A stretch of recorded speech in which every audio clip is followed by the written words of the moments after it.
If you followed my Twitter, you'll have heard some of this, but I feel my thoughts on everything are kind of together at this point and not fragmented.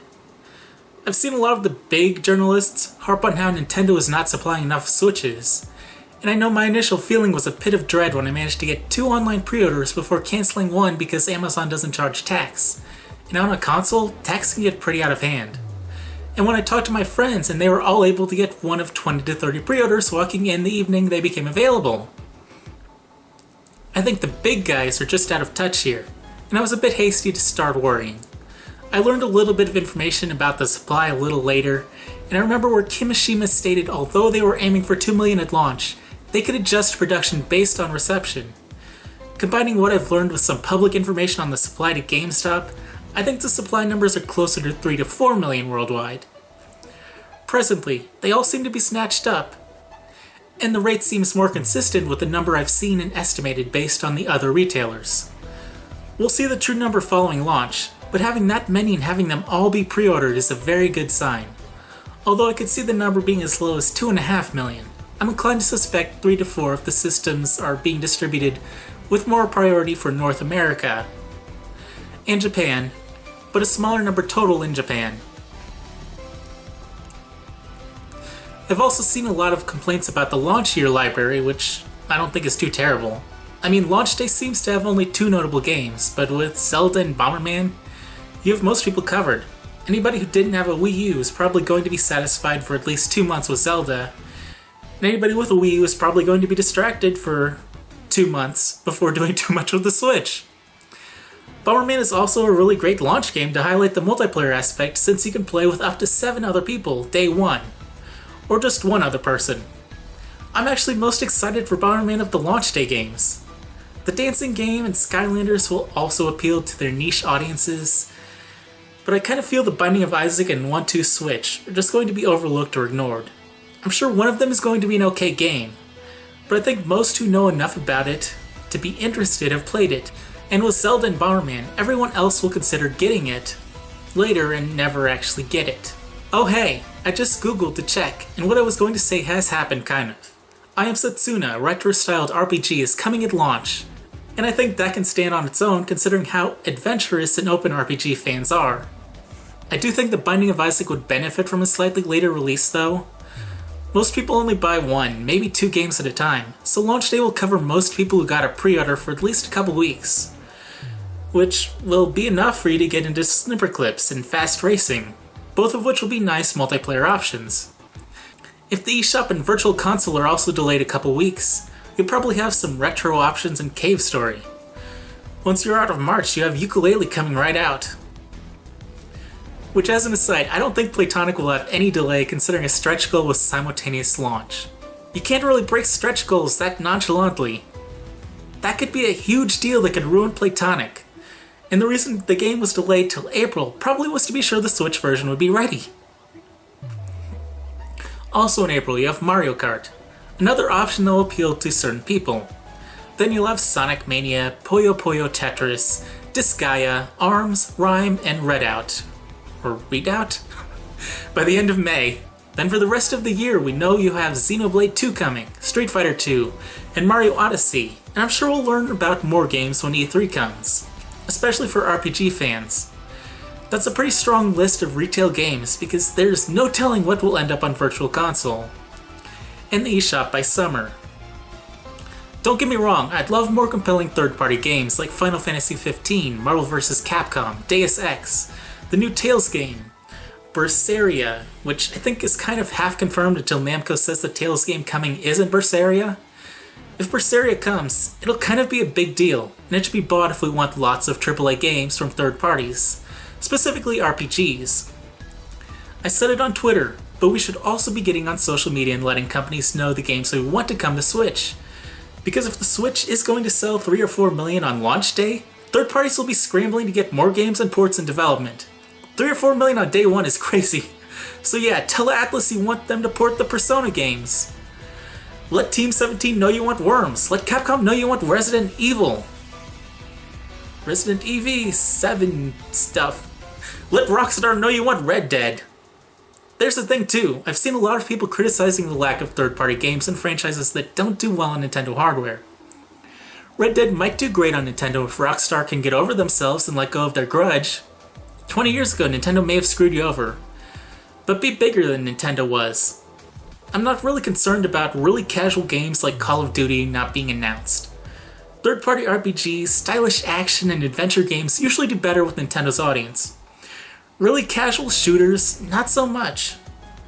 It wouldn't hurt for these options to be there, but I won't personally miss casual shooters or Assassin's Creed if it never comes. Unless Ubisoft actually starts trying to make a good game. I don't think the Switch will be much worse off without those either. But it is a different system, and I think having those options at least to test the water would be smart for third parties. Especially if it does sell anywhere near 3 million on day one. Really, the power is not important because Nvidia has confirmed that the Eurogamer leak was inaccurate in regards to the final product. And the Foxconn leak, which has gotten impossible to guess specifications exactly on the nose, says it is Pascal with a custom Tegra X2, so we know it's right up there with Xbox and PS4. They got things like the exact specs of the battery and weight correct. And since they were at a factory, they are seeing the final specs. I really don't know where these people are coming from with their abysmal power. I don't think the Xbox Scorpio is really a threat either, considering the PS4 Pro didn't sell well, and the developers will have to support the normal systems too. Maybe in a few years when the normal systems are discontinued and the super systems are 250, things might become hairy if the Switch isn't in a very strong position. But the main selling point for those super systems is VR and 4K. And my fingers are crossed we've all finally gotten the fact through that 4K is an irrelevant technology. My parents keep asking me about TVs and why they shouldn't just get the 4K. And I think they are finally starting to grasp the pointlessness unless they buy a massive TV or stand right in front of it at all times. But even then, their eyesight isn't good enough to even see 4K. And most people don't have good enough eyesight unless they're inches away. I'm actually glad Nintendo is ignoring 4K because even though I could buy an 80 to 90 inch, adjust my setup and take advantage of 4K, I really don't want to. Fingers crossed the TV industry doesn't sick their propaganda team on me, but I will make a comprehensive video systematically destroying consumer 4K TVs if I have to. It is also getting a lot of flack for its online, but I'm not too bothered yet. As long as it only applies to multiplayer online, like Splatoon or Smash Brothers, I don't see a problem. But if it applies to something as passively online as Mario Maker, Xenoblade X, or Smash Brothers stage sharing, that's an issue. And if it applies to the eShop, that would be a disaster, honestly. I wouldn't pay for online though. I'm really not an online multiplayer kind of person. I'm more into playing with someone in person. But if you want the service to be good for your competitive games, it's a price you have to pay. The voice chat through the phone doesn't really bother me either. Because if I was going to play a game like Smash Brothers online, it'd be because I either don't want to interact with anyone, or it's a distant friend I'd want to Skype or do a hangout with while playing. If Nintendo's app supports video chat, then there's no question it is the right move. And we'll be playing the game with more performance as well. We also don't know for sure that it will exclude the option of syncing a headset if you really like talking to strangers online without being able to see them. But yeah, that's not me. I don't like phone calls because I can't see who I'm audibly talking to. That and it sounds like, "Hey, you want some lunch? So we're not gonna go to any strip malls today." I really can't imagine Nintendo's app won't have a video chat option. And other fun things you can't do with just a headset. Maybe you could talk with friends who don't have a Switch yet, and they could see you in your game. The whole thing about the monthly game doesn't make any sense, and I'm hoping it is a PR miscommunication. Adding online sounds good if you were talking N64 or GameCube, but NES and Super Nintendo? Is there any demand for online Yoshi's Cookie, Super Mario World, or Kirby Superstar with one other person? I could understand if you got to pick one NES or SNES game from a handful each month to have forever. Maybe the others were discounted that month and online was being added to all Virtual Console games. If it's as awkward as it sounds, it is going to be a huge mess. The N64 and GameCube games better have LAN support though. I've seen a couple people suggest the overpriced docks and controllers are to incentivize families and couples to buy multiple Switches. You know, keep there from being too many slackers out there who just always hang around being player 2. That's really not a bad idea. I have 3 nieces and a nephew, and if the 4 of them shared 2, That will cover all of them and reduce the amount of fighting by half. And if your significant other also had a Switch, you could easily play with another couple using the LAN multiplayer. There really may not be a lot of need to buy additional Joy-Cons if you can just tell your friends to get their own Switch and bring it for a LAN party. Which, yeah, if there's 2 other people wanting to play, I'm going to be telling most of my friends, you want to play with me? Go out and get one of those and pull your weight. And I'm going to tell my nieces to beg their mom for a Switch if they all want to play. Of course, if Nintendo botches LAN play somehow against all odds, then there goes that. On this topic, let's get into some of the thoughts I have that aren't remotely in response to comments I've seen. I'm curious exactly how many people can play a single game theoretically, because 8 Switches can LAN up, and up to 16 people can play on a single Switch. So is it possible to play anything with... 128 people? If you all buy 7 additional sets of Joy-Cons? I don't think a lot of games would go that far, but would it be unheard of to have support for up to 32 people or even just 16?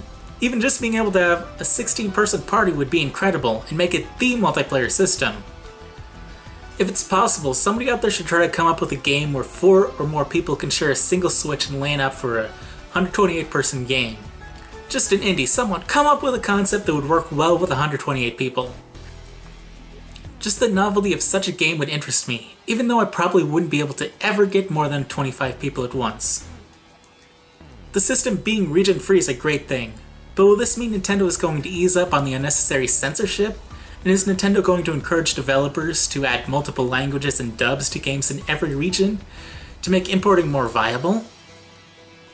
I really am hoping this could lead to more games having multiple translations as a way to evade the ESRB, PEGI, and Sero's mandatory censorship. I also have to ask this. Is the Switch going to get more realistic adult games? Obviously unofficial releases.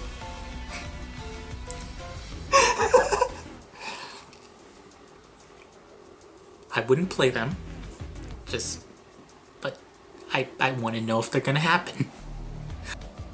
Is the prominence of a share button indicative of Nintendo switching their stance on YouTube? The biggest worry I have for the Switch is Nintendo's attitude to the 3DS. Sure, before pre-orders went up, they probably wouldn't want to formally kill it, but with numbers this great, they really should be sending it out to start dying. Sure, put Fire Emblem Echoes on it, but that game really needs to be on Switch too. We don't need 2 Nintendo handhelds to carry around. I only have pocket space for one, and it's gonna be the Switch. The 3DS can't have exclusives after March 3rd. They can put games on it, but exclusives for the old handheld are a very dangerous thing that could kill the 3DS and the Switch. We really need to not buy any more 3DS games. We need to make it clear the 3DS is dead now, and get Nintendo all in, putting their full efforts into making the Switch the device this generation. Nintendo needs to be scared and making no safe conservative decisions.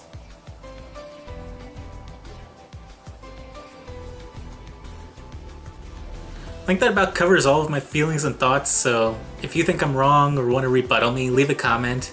If you agreed, be sure to like and share, because you agreed with it. Oh yeah, and these guys here, yeah, they're gonna be there, so those are things that you can watch next.